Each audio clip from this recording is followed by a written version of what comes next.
В Бишкеке открылась новая линейная станция скорой помощи номер 6. Она рассчитана на 5 мобильных бригад, работающих круглосуточно, и расположена в бывшем административном здании Чуйской туберкулезной больницы в селе Лебединовка. Этот пункт будет обслуживать участки, которые были присоединены к столице в рамках АТР.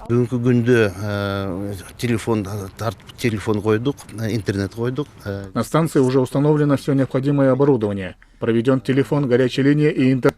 Несколько бригад медиков скорой помощи Аламединского района теперь работают на новой станции. Также сейчас рассматриваем вопрос о присоединении 2 бригад из сельского округа Ленинская. Все это оптимизирует работу медиков скорой помощи.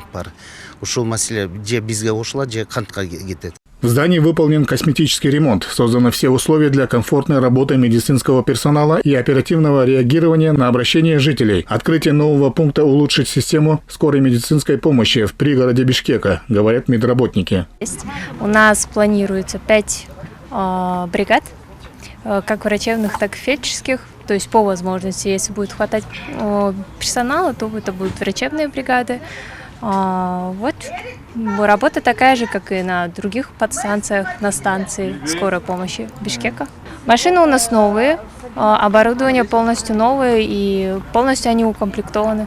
Население Бишкека увеличивается с каждым годом. По этой причине планируется постепенно открыть еще 2 линейные станции в юго-западном и северо-западном районах города. Также поставлена цель превратить Чуйскую областную больницу в клиническую больницу скорой помощи, которая будет обслуживать население восточной части города. И здесь уже 5 бригад.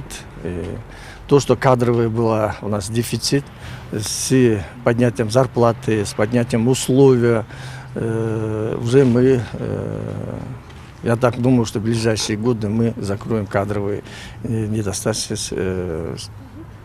бригада скорой помощи.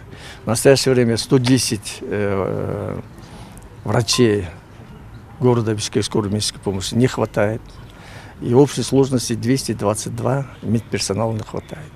В последние годы со стороны государства уделяется особое внимание сфере медицины, в том числе неотложной. Повышенные зарплаты врачей, укрепляется материально-техническая база системы здравоохранения. Например, за последние 2 года для медучреждений по всей стране было закуплено 335 машин скорой помощи. В этом году ожидается прибытие такого же количества.